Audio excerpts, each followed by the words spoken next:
High বন্ধুরা, আমি প্রিয়া। আজ তোমাদের সাথে শেয়ার করে নেব সম্পূর্ণ নিরামিষ পনির ক্যাপসিকাম গ্রেভি। খেতে যত সুন্দর, খুব তাড়াতাড়ি হয়ে যায় রেসিপিটা।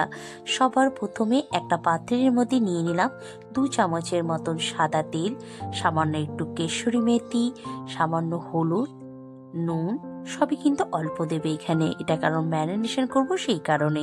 জিরের গুঁড়ো, লঙ্কার গুঁড়ো, সামান্য একটু গোলমরিচের গুঁড়ো, সবগুলো ভালো করে মিশিয়ে নিয়ে কিউব করে কেটে রাখা পনিরগুলো দিয়ে ভালো করে মেখে নেব।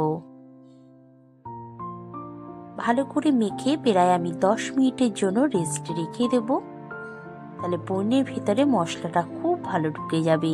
আর একটা পাত্রের মধ্যে আমি 100 গ্রাম দই ভালো করে ফেটিয়ে নিয়েছি। তার মধ্যে দিয়ে দিলাম 1 চামচ বেসন, সামান্য হলুদ, স্বাদ অনুযায়ী নুন, টেস্টের ব্যালেন্স আনার জন্য একটু মিষ্টি, লঙ্কার গুঁড়ো, একটু গরম মশলা দিয়ে ভালো করে একটা মিশ্রণ তৈরি করব। আমার মিশ্রণ তৈরি হয়ে গেছে। এদিকে কড়াইতে তেল গরম করে নিয়েছি। তার ভেতরে কিউব করে কেটে রাখা ক্যাপসিকাম আর টমেটোগুলো কিউব করে কেটেছি, কিন্তু ভেতরে বীজগুলো আমি ফেলে দিয়েছি। 2 মিনিট একটু ভাজবো। 2 মিনিট হয়ে গেছে। এবার আমি দিয়ে দিচ্ছি মেখে রাখা পনিরগুলোকে।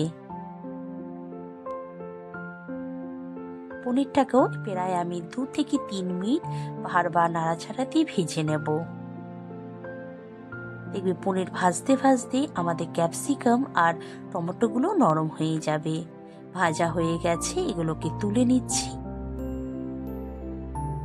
সেই তেলের মধ্যে দিয়ে দেবো সামান্য একটু জিরে আর দিয়ে দেবো গোটা গরম মশলা, যার মধ্যে রয়েছে এলাচ, লবঙ্গ, দারচিনি। তো এই মিশ্রণটা দিয়ে দিচ্ছি আর দিয়ে দেবো কাজুর পেস্ট। এখানে আমি 10 থেকে 12টা কাজু ভালো করে পেস্ট করে নিয়েছি। এবার সবগুলো মিশিয়ে নিয়ে প্রায় 2 থেকে 3 মিনিট খুব ভালো করে কষাবো, যতক্ষণ না মশলা থেকে তেলটা ছেড়ে দিচ্ছে। যখন দেখবো মশলা থেকে তেল ছেড়ে দিয়েছে, ভেজে রাখা টমেটো, পনির, ক্যাপসিকামগুলো দিয়ে দিলাম, দিয়ে ভালো করে মিশিয়ে নেব।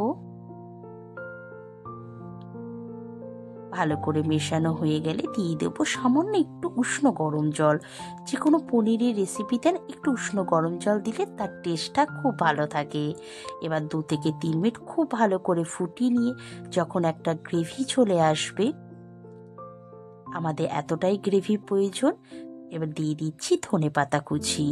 এটা কিন্তু ঠিক নামানোর আগেই ধনেপাতা কুচিটা দেবে। হালকা করে নাড়াচাড়া দিয়ে গ্যাস আমি বন্ধ করে দিলাম। এই রেসিপিটা না দারুণ লাগে নিরামিষ দিনে। যে কোনো অনুষ্ঠান বাড়িতে এই রেসিপিটা একবার করে খেয়েও দেখবা, এত ভালো লাগে খেতে। অবশ্যই বাড়িতে তৈরি করবে, আমায় জানাবে কেমন হয়েছে। ভালো লাগলে একটা সাবস্ক্রাইব করে দিও।